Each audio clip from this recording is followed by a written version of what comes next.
السلام عليكم، عسلامة بكم. اليوم ان شاء الله راح ندير لكم وصفة لا بافلوفا. وصفة قد ما هي سهلة قد ما هي بنينة، وقد ما حتعجب الكبار راح تعجب الصغار كتار وكتر. اليوم ان شاء الله راح نقدم لكم الوصفة هدية اللي رايحين تقدروا تقدموها في شحال من مناسبة، كيما لي زانيفرسار، كيما تقدروا ديروها بلا حتى مناسبة، يعني غير باش تفرحوا ولادكم.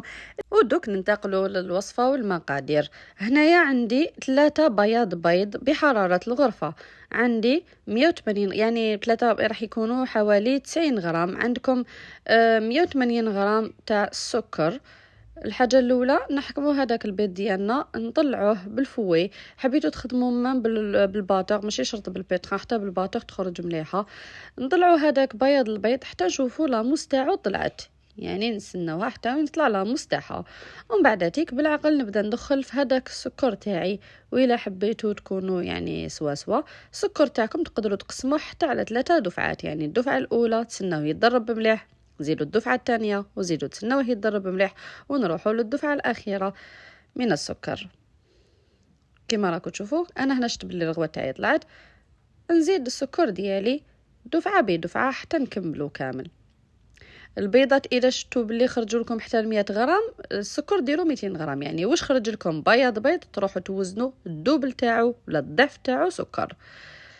كي تشوفوا باللي ما تتقلقوش على لا مورينغ تاعكم، اصبروا عليها تطلع مليح حتى تشوفوها بلي بياضت وتقالت، ما تتقلقوش عليها. وكي تشوفوا ما طلعتش ما تقولوش خسرت لنا، اعرفوا بلي ما عطيتولهاش الوقت باش تطلع، واعرفوا بالك بلي البيض تاني درتو خرجته من الفريجيدار. هنا ما نخدموش لا مورينغ، ما نديروهاش من البيض تاع الفريجيدار. هنا عندي مغرفه صغيره تاع لافاني، نص مغرفه خل، ومغرفه كبيره تاع لا مايزينا. نعاود نضرب مليح مليح حتى وين ندخل هادو ما اللي زدتهم في الاخر. هنا نرسم لا فورم اللي حبيت انا. هنا درت لا فورم كور، نقلبها على جل لو ستيلو. مازالت عندي لا تراس باسكو انا عندي تبان. واش ندير؟ نعمر لا بوش ديالي ونبدا نخدم حتى وين نخرج الشكل اللي انا حبيته. اذا حبيتوا ديروهم انديفيدوال تقدروا تخدموهم صغار، ماشي شرط عليكم ديروا واحد كبير كيما اللي درت انا. يعني في النهايه راح نوري لكم باللي خدمت هكذا وخدمت واحد اخر انديفيدوال باسكو راح لي ما تصورليش. هنا بور لا كريم عندي 300 غرام تاع كريم ليكيد. ما ننساوش لازم تكون من خرجناها من الفريجيدار بارده، ما من لي فوي تاعي تاع الباتور لازم يكونوا في الكونجيلاتور، وحتى الليان اللي نخدم به نجبدو من الكونجيلاتور باش تصدق لي. عندي 30 غرام تاع ماسكاربون، هاي اللي كيما راكم تشوفوا هنا 300 غرام تاع كريم ليكيد، 35% تاع ماتيير غراس. ندربها مليح مليح مليح مع 50 غرام تاع ماسكاربون، بالك قلت 30 غرام، 50 غرام تاع ماسكاربون. ندربها مليح مليح.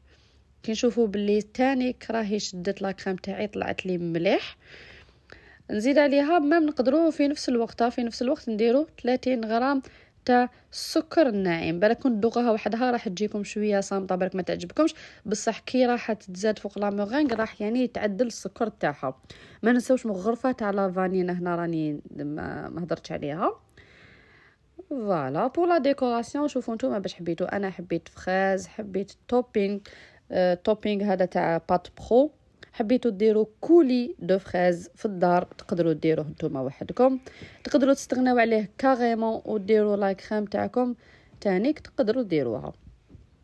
فوالا هنا انا حكمت لا ميم دوي اللي خدمت بها، كملت بها لا ديكوراسيون. لا ديكوراسيون تاعكم شوفوا نتوما ولي دوي اللي عندكم، يعني ولا على حسب لي غو تاعكم، كل واحد يشبح كيما حب هو على حسب الذوق ديالو. انا هنا هاي ليك راني شبحتها، هاي لا بياس انديفيدوال تاعي اللي درتها، وهاي لا بياس الكبيره فورم كور اللي وريت لكم. الله يبارك. شوفوا ديروا في بالكم باللي هذه بزاف بنينه، وعلى بالي باللي ولادكم راح تعجبهم، وحتى اذا درتوها ضيافكم حتعجبهم. شوفوا هنا كي نقسمها كيفاش لداخل تبان تسهي. راهي هذه ديروا في بالكم بلي على برا راهي مقرمشه والداخل كاين طراوه. حقا ما هضرناش على الوقت ودرجه حراره الطبخ. عندكم درجه حراره يعني حتى 100 درجه، ما تقلقوش عليها. الوقت تاخذ لكم من 50 دقيقه حتى ساعه، يعني اذا حبيتوها شويه معلكه من الداخل ديروا 50 دقيقه، واذا حبيتوها ناشفه من برا ومن الداخل لحقوها حتى لساعه. نصيحة تانية، ماشي غير طيب تنحوها وتحلوا عليها، استناو حتى كي تجو تنحوها باش يعني ضرب يعني تقدروا تدخلوها حتى ساعة واحدة اخرى تبرد مليح وتحكم روحها باش تجبدوها.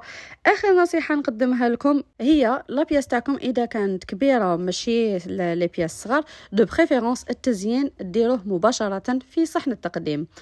الوصفة تاعي لنهار اليوم راهي خلصت، نتمنى تكون نالت اعجابكم، واذا جربتوها من بعد ما تنساوش تخلوا لي ارائكم.